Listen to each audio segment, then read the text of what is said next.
누가복음 23장. 그들 온 무리가 일어나서 예수를 빌라도 앞으로 끌고 갔다. 그들은 예수를 고발하여 말하기를 우리가 보니 이 사람은 우리 민족을 오도하고 황제에게 세금 바치는 것을 반대하고 자칭 그리스도 곧 왕이라고 했습니다. 그래서 빌라도가 예수께 물었다. 당신이 유대인의 왕이요? 예수께서 빌라도에게 대답하셨다. 당신이 그렇게 말하고 있어. 빌라도가 대제사장들과 무리에게 말했다. 내가 보니 이 사람에게는 아무 죄가 없소.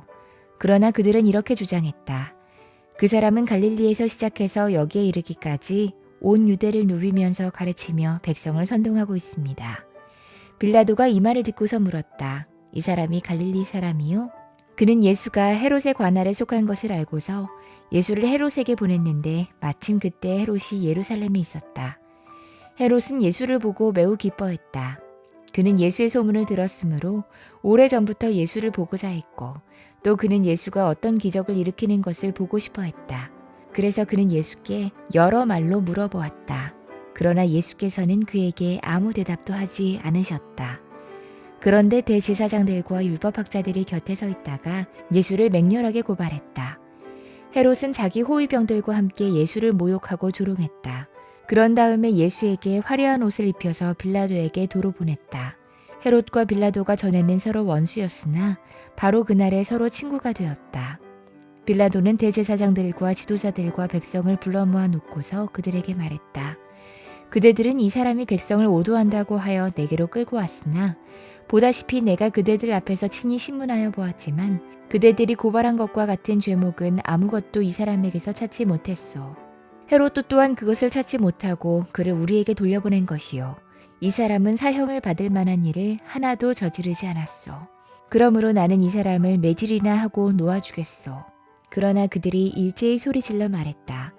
이 자를 없애고 바라바를 우리에게 놓아주시오. 바라바는 그 성 안에서 일어난 폭동과 살인사건 때문에 감옥에 갇힌 사람이다.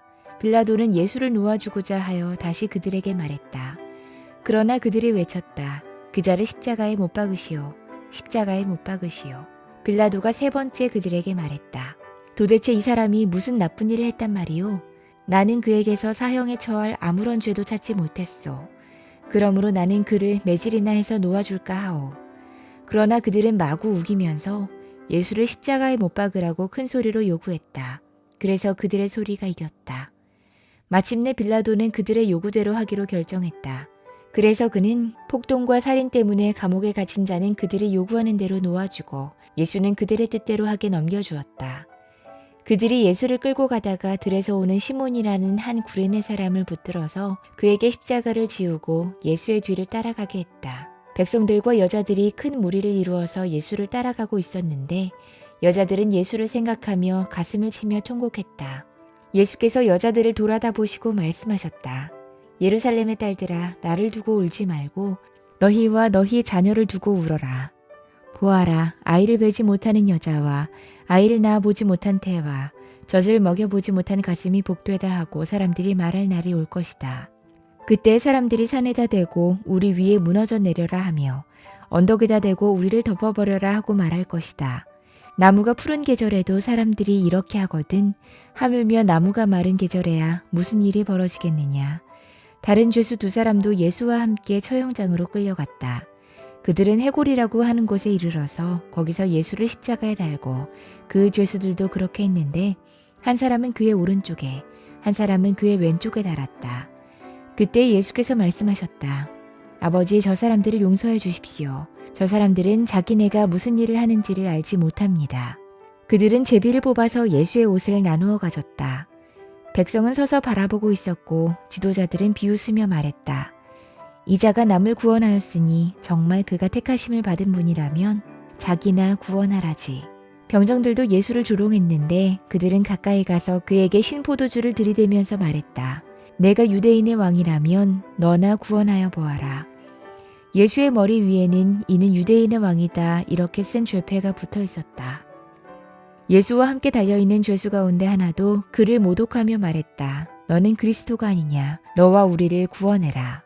그러나 다른 하나는 그를 꾸짖으며 말했다. 똑같은 처형을 받고 있는 주제에 너는 하나님이 두렵지도 않으냐. 우리야 우리가 저지른 일 때문에 그에 마땅한 벌을 받고 있으니 당연하지만 이분은 아무것도 잘못한 일이 없다. 그리고 나서 그는 예수께 말했다. 예수님, 주님이 주님의 나라에 들어가실 때 나를 기억해 주십시오. 예수께서 그에게 말씀하셨다. 내가 진정으로 내게 말한다. 너는 오늘 나와 함께 낙원에 있을 것이다. 어느덧 낮 12시쯤이 되었는데 어둠이 온 땅을 덮어서 오후 3시까지 계속됐다.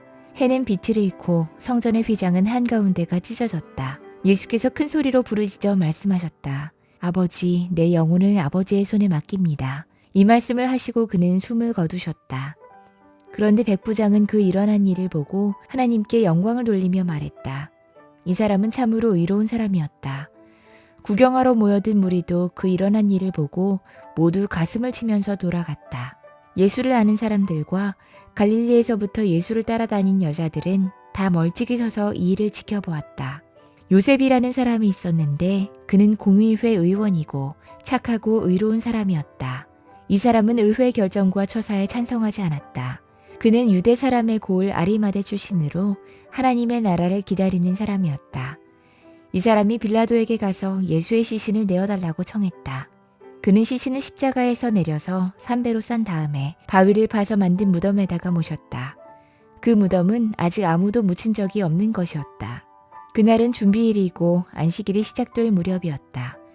갈릴리에서부터 예수를 따라다닌 여자가 뒤따라가서 그 무덤을 보고 또 그의 시신이 어떻게 안장되었는지를 살펴보았다. 그리고 그들은 집으로 돌아가서 향료와 향유를 마련했다.